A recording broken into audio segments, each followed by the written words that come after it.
वो क्या आचरण कर रहा है, कैसे बोल रहा है, कैसे बैठ रहा है, कैसे शिक्षा ले रहा है, इस सब का अध्ययन क्या है? मनोविज्ञान ऐसा विज्ञान है जिसका संबंध मानव के आचरण से है। और शिक्षा मनोविज्ञान शिक्षकों को शिक्षण तथा अधिगम की समस्याओं को समझाने में सहायता करने वाला व्यवहारिक ज्ञान है। ये एक तरीके से जो मनोविज्ञान है, मन का जो विज्ञान है, वो समस्याओं को सुलझाने वाला है। वो कोई भी समस्या हो सकती है, वो शिक्षा की समस्या हो सकती है, वो बोलने की समस्या हो सकती है, वो विकलांगता की समस्या हो सकती है, वो हेजिटेशन की समस्या हो सकती है।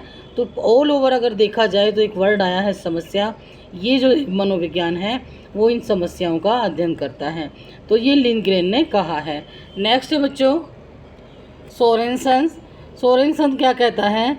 शिक्षा मनोविज्ञान वह क्षेत्र है जो मनोविज्ञान का व्यवहार शैक्षिक प्रक्रियाओं तथा विद्यालय विषयों के अध्यापन में व्यवहार करता है या सहायता करता है। तो ये किसने कहा है? सोरेसन ने कहा है।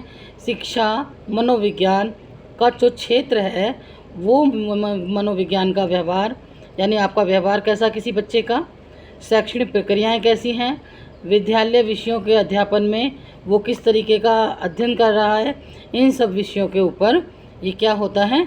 मनोविज्ञान अध्ययन करता है। तो ये शिक्षा मनोविज्ञान का क्षेत्र है। तो आज बच्चों मैंने आपको, और इस तरीके से जो जितना भी ये आता है, हम जब मान सकते हैं कि शिक्षा का अर्थ हुआ व्यक्ति की अंतर्निहित शक्तियों को प्रकाश में लाना। जो मनोविज्ञान है इसको ऐसे समझ सकते हैं हम कि जो व्यक्ति है उसके अंदर की जो शक्तियाँ हैं उसको प्रकाश में लाना, क्योंकि शिक्षा मनोविज्ञान का क्षेत्र पूछा है। यह पूरे जो जितनी भी अभी तक मैंने आपको बताई हैं, जितनी भी परिभाषाएं बताई हैं, तो उसका यही एक अर्थ निकलता है कि विकसित करना और उन्हें समुचित दिशा में निर्देशित करना शिक्षा मनोविज्ञान के माध्यम से।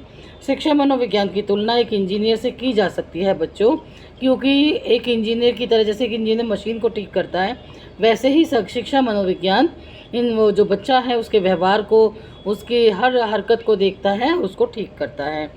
ये ऐसे आ सकता है कि शिक्षा मनोविज्ञान किसकी तरह ठीक करता है, तो किससे तुलना की गई है? तो वो इंजीनियर से की गई है। इंजीनियर तकनीकी विशेषज्ञ होता है, आप जानते हैं, जो अपने कार्य क्षेत्र में से